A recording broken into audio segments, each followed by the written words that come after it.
Cette vidéo doit permettre de comprendre quelle est la différence entre un blog et un site internet.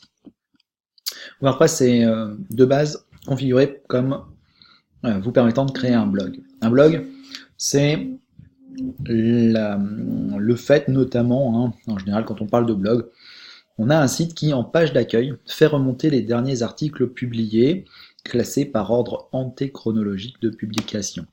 Donc du plus récent au plus ancien. Un site vitrine, c'est plutôt la présentation d'une page d'accueil que vous avez créée vous-même de toutes pièces. Donc l'objectif, c'est de faire comprendre comment on passe de la page d'accueil que l'on a créée en fait au blog et vice versa, comment on passe de la fonction blog à la fonction tout à fait classique de site vitrine. Simplement pour que ce soit un petit peu plus facile de bien comprendre les choses, je vous invite à aller dans page accueil, la page d'accueil que vous avez créée, et marquer un petit texte plutôt inutile, mais simplement qui va nous servir de repère. Bienvenue dans ce site. Voilà, mettre à jour. Bien comprendre, du coup, une fois qu'on a fait ça, effectivement, quand je clique sur accueil ici, je suis bien sur la page d'accueil. Pour autant, WordPress n'a pas reconnu cette page comme étant ma page d'accueil. La page d'accueil, elle est accessible quand je clique sur le logo, et je vois bien que c'est pas la même chose. Et puis quand je clique sur blog ici, en réalité, je n'ai aucune information, j'ai une page vide qui est la page que j'ai créée. Donc, si vous compreniez bien, en fait, si vous souhaitez créer un blog, bien là pour l'instant vous êtes parvenu à vos fins. C'est-à-dire que quand je clique sur le logo, je reviens à l'accueil du site et donc j'ai mes derniers articles publiés qui sont présentés. Donc pas de problème à ce niveau-là.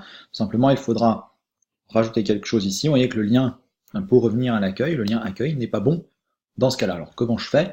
Bien simplement, pour les personnes qui souhaitent créer un blog, dans apparence menu, bien vous allez en fait tout simplement créer un lien personnalisé avec l'adresse de votre site, donc ça c'est l'adresse de mon site en l'occurrence, voilà, et puis je vais l'appeler accueil, et je l'ajoute au menu. Et que là on va avoir une chose différente, c'est que je vais avoir,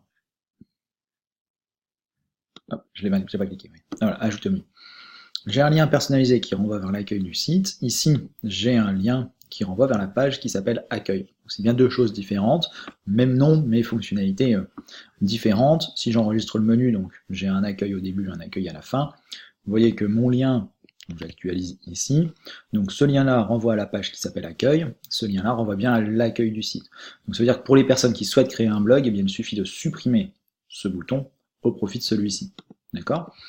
Donc, si vous souhaitez créer un blog, vous supprimez cette page-là, et vous conservez celui-ci, et vous le faites remonter à la place de la page, d'accord? Nous, en l'occurrence, ici, dans ce cas-là, on souhaite plutôt créer un site vitrine, je vais donc retirer ce lien que j'ai ajouté, re-enregistrer mon menu, et donc je vais indiquer à WordPress que cette page, ici, là, qui est présente là, et qui est présente ici, cette page que j'ai nommée accueil, eh bien, c'est bien l'accueil de mon site. Pour l'instant, WordPress ne le sait pas. Pas parce que j'ai créé une page d'accueil qu'il sait que c'est la page d'accueil de mon site. De la même façon, j'ai créé une page blog, je vais indiquer à WordPress que cette page que j'ai appelée blog, eh bien je souhaite qu'elle affiche les derniers articles qui ont été publiés sur mon site. Alors comment je fais pour cela? Eh bien, il y a un réglage dans apparence personnalisée que je vous invite à faire, qui s'appelle réglage de la page d'accueil. À cet endroit-là, je vais dire à WordPress que la page d'accueil affiche une page que j'ai créée, qui s'appelle accueil, et que ce qu'il appelle la page des articles s'appelle la page blog. Faites-le, publiez, et vous allez comprendre en actualisant votre site que désormais la page d'accueil de votre site, c'est bien la page que vous avez créée qui s'appelle accueil, et la page blog accueille désormais les derniers articles que vous avez publiés. Vous avez donc désormais la solution pour créer un blog ou un site vitrine. On est dans une configuration site vitrine ici, et vous avez donc une page d'accueil qui est bien la page que vous avez choisie avec le contenu du coup que vous allez insérer. L'étape suivante va être donc d'insérer évidemment du contenu dans chacune de ces pages, sachant que le contenu de la page blog n'est évidemment du coup pas modifiable, il est uniquement constitué des derniers articles que vous allez publier, des articles que vous allez publier à chaque fois, de l'aperçu des articles que vous allez publier à chaque fois, l'aperçu étant constitué d'un titre et d'une image, et ensuite, eh bien, il faudra donc cliquer sur l'article pour voir le contenu entier de cet article-là.